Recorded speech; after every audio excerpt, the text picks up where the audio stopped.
ប្រហែលថ្ងៃមុនខ្ញុំបានទៅក្រុមហ៊ុន Nikon ដើម្បីទទួលយកកាមេរ៉ាថ្មីដែលមានឈ្មោះថា Nikon ZR ដើម្បីយកមកធ្វើតេស្តនៅក្នុងការថតវីដេអូនៅពេលដែលយើងយកកាមេរ៉ានោះហើយយើងក៏បានយកវាទៅថតនៅ project MV មួយហើយដូចអ្នកនរគ្នាបានឃើញអញ្ចឹង MV ហ្នឹងមិនជា MV ដែលធំមាន team crew ច្រើនទេយើងថតតែគ្នាប្រហែលអ្នកទេដោយសារតែ project នឹងបន្ទាន់ដើម្បីយើងតេស្តទៅលើបទពិសោធន៍និងគុណសម្បត្តិរបស់ Nikon ZR ហ្នឹងដើម្បីបង្ហាញ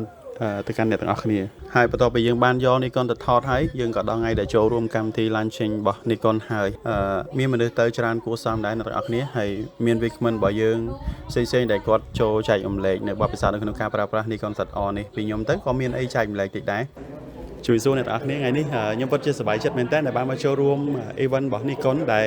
ថ្ងៃនេះក្រុមហ៊ុន Nikon បានដាក់សម្ពោធកាមេរ៉ាថ្មីមួយដែលមានឈ្មោះថា Nikon ZR ដែល collab ជាមួយនឹង Red អ្នកទាំងអស់គ្នាចំណាប់អារម្មណ៍របស់ខ្ញុំដោយសារតែខ្ញុំបានប្រើប្រាស់នៅកាមេរ៉ានេះដែរហើយខ្ញុំចង់និយាយថា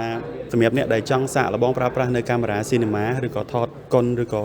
សាក filming ឯហ្នឹងយើងអាចធ្វើតេស្តជាមួយនឹង Nikon ZR បានដោយសារតែវាមាន Kodak ល្អហើយ color sign ក៏ល្អជាពិសេសនោះតម្លៃវាពិតជាសមរម្យខ្លាំងមែនតើអញ្ចឹងចេះតែ2000ជាងទេបើសិនជា